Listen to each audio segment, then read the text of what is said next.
நாம் இன்றைக்கி பார்க்க போகிறது ரொம்ப சிம்பிளான கொங்குநாடு வில்லேஜ் ஸ்டைல் மைசூர் பாக். அது பார்த்திங்கன்னா 3 பொருள் தான் தேவைப்படும். இதில் நான் நெய் போட போகிறதில்ல, எந்த ஒரு ஆர்டிஃபிஷியல் கலருமே இல்லை.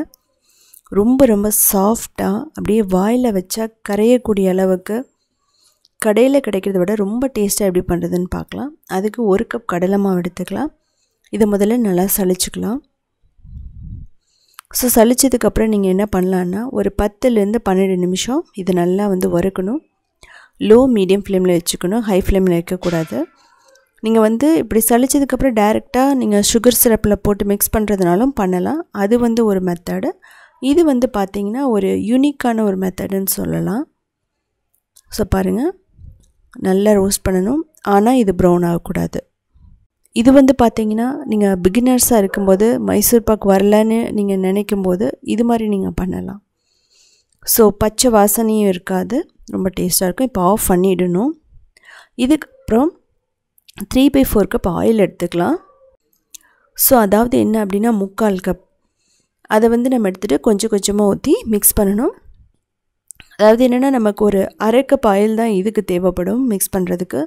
அது இல்லாமல் நீங்கள் ஃப்ளேமை ஆஃப் பண்ணிடணும்.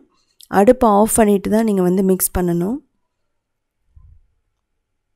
ஸோ 1/2 கப் ஆயில் இதுக்கு போயிடும். நான் பின்னாடி நம்ம கிளறும்போது நம்ம யூஸ் பண்ணிக்குவோம் மீதி ஆயில். இப்போது 1 கப் சுகர், அதுக்கப்புறம் 1/4 கப் தண்ணி ஊற்றணும். இது பார்த்திங்க அப்படின்னா ஒரு கம்பி பதம் வரணும். ஸோ அந்தளவுக்கு நம்ம இந்த சுகர் சிரப்பை நல்லா கொதிக்க வைக்கணும். ஒரு கம்பி பதம் வந்துருச்சுன்னா ரொம்ப ஈஸியாகிடும். ஸோ நீங்கள் கையில் எடுத்து பார்க்கும்போது ஒரு கம்பி மாதிரி ஃபார்ம் ஆகும், அவ்வளோதான். இப்போ என்ன பண்ணலான்னா கரைச்சி வச்சுருந்த அந்த கடலை மாவு அதை இதில் ஊற்றுறோம்.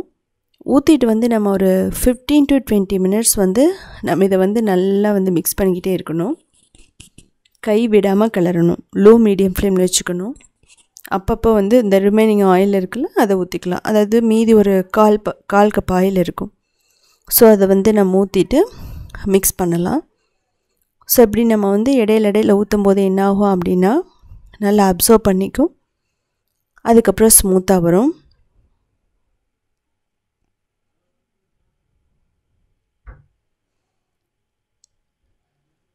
ஸோ பாருங்கள், நான் இருக்கிற ஆயிலையே, அதாவது என்னென்னா எக்ஸ்ட்ரா ஆயில் ஊற்றக்கூடாது.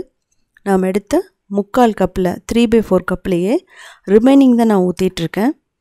ஸோ நல்லா திக்காக வந்துடும். ஒரு பிளேட்டில் ஊற்றி பார்த்தீங்க அப்படின்னா கையில் ஒட்டாமல் வரும். அதுதான் பதம்னு அர்த்தம். அதுதான் பர்ஃபெக்டான கன்சிஸ்டன்சி, பேனில் ஒட்டாமல் வர்றது. இப்படி ஒட்டாமல் நல்லா ஷைனிங்காக வந்துருச்சுனாவே நம்ம எடுத்து ட்ரேயில் போடலாம். பாருங்கள், நம்ம பால் பிடிக்க முடியும், கையிலையும் ஒட்டாது ஸ்டிக்கியாக. ஸோ இது மாதிரி இருக்கும்போது நம்ம என்ன பண்ணலான்னா ஆஃப் பண்ணிவிட்டு எடுத்துலாம். இதில் ஏலக்காய் நட்ஸ் எதுவுமே தேவையில்லை, நீங்கள் தேவைப்பட்டால் போட்டுக்கலாம். ஸோ பாருங்கள், இந்த அளவுக்கு பர்ஃபெக்டாக வந்துருச்சுன்னு சொல்லிவிட்டு இதுக்கு மேலே விட்டாலும் ரொம்ப கெட்டியாகிடும், இல்லைன்னா உதிரியாக போயிடும். ஸோ இந்த ஸ்டேஜில் நம்ம எடுத்து ஒரு பட்டர் ஷீட் ட்ரேயில் நம்ம போட்டுடலாம். இல்லை நெய் தடவி கூட நீங்கள் போட்டுக்கலாம் இந்த பட்டர் ஷீட் ட்ரே இல்லைன்னா. ஸோ இப்படி போடும்போது என்ன ஆகுன்னா நமக்கு ஈஸியாக டீமோல் பண்ண வரும். அதுக்காக தான் நான் போட்டிருக்கேன். ஸோ இது பார்த்திங்கன்னா கொஞ்சம் பெரிய ட்ரே. ஸோ அதனால நமக்கு மைசூர் பாக் நல்ல சின்ன அந்த அதனோட ஹைட் ரொம்ப குட்டியாக இருக்கும். நீங்கள் ஓரளவுக்கு ட்ரே கொஞ்சம் சின்னதாக எடுத்துக்கிட்டிங்க அப்படின்னா அதனோட ஹைட் கொஞ்சம் பெருசாக வரும்.